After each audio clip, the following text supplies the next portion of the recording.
What's going on, guys? Welcome back to Jump Ball Central. Today we're looking at the top most controversial MVP winners of all time. At number 5, 1990 Magic Johnson. Stat-wise, Johnson and Barkley's numbers were both pretty strong. Barkley averaged 25.2 points per game, 11.5 rebounds per game, while Johnson averaged 22.3 points per game and 11.5 assists per game.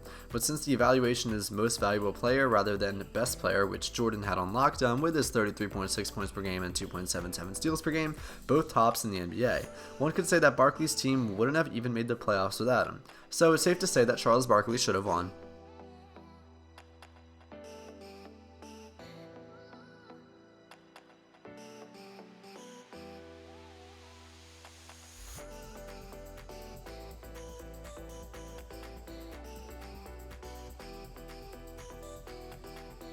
At number 4, 2011, Derrick Rose. It should have been LeBron James or Dwight Howard, and for the record, I think Rose is pretty deserving of that award. The Bulls have secured the top seed in the league that year, and Rose became the unquestioned leader of the team. But one question I have is, if a win is manifested of the LeBron James hate brigade, or would he have won regardless of the controversial decision broadcast that turned the entire voting pool against James that year? As for Howard, he started the season with one team and would end the season with a totally different team, yet he has proven time and time again that he can make the team a playoff contender and top defensive team just by his mere presence. Not too many teams can have their supporting cast change early in the season yet still maintain their defensive identity despite the turnover. That equates to a valuable player in my book.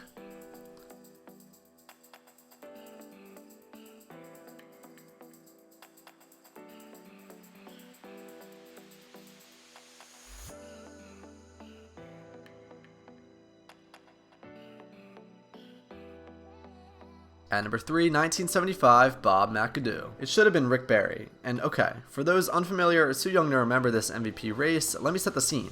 In 1975, the MVP voters were made up of players rather than media opponents, and it was an even greater opportunity contest than it is now. Rick Barry was not a particularly popular player across the NBA, meanwhile McAdoo was fairly well liked across the NBA. So, as you can tell, it was a popularity contest, and Rick Barry should have won.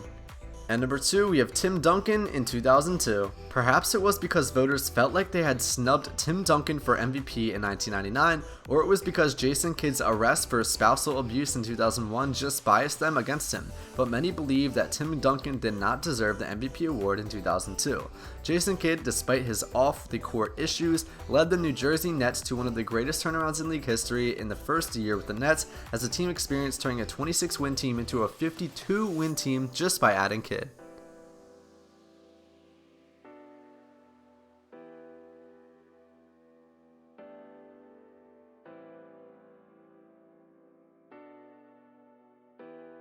And at number 1, 1999, Karl Malone. It should have been either Tim Duncan or Alonzo Mourning. The MVP race in 1999 was quite fun to watch, and it came down to a photo finish in the final weeks. Although if the race was won by a nose, the MVP voters completely misread the evidence on the photo.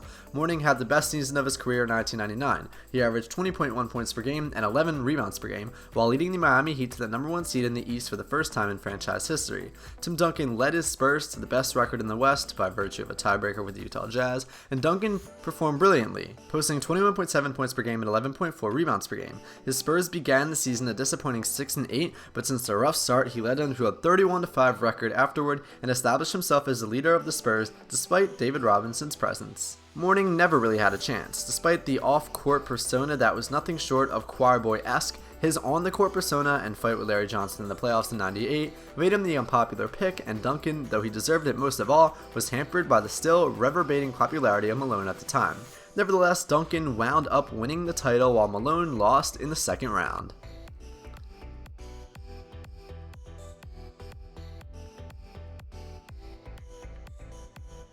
Well guys, that's going to wrap it up for this video of Jump Ball Central. If you enjoyed, do me a big favor and hit that like button, subscribe, and I'll see you beautiful faces in the next video. Stay safe and have a great day.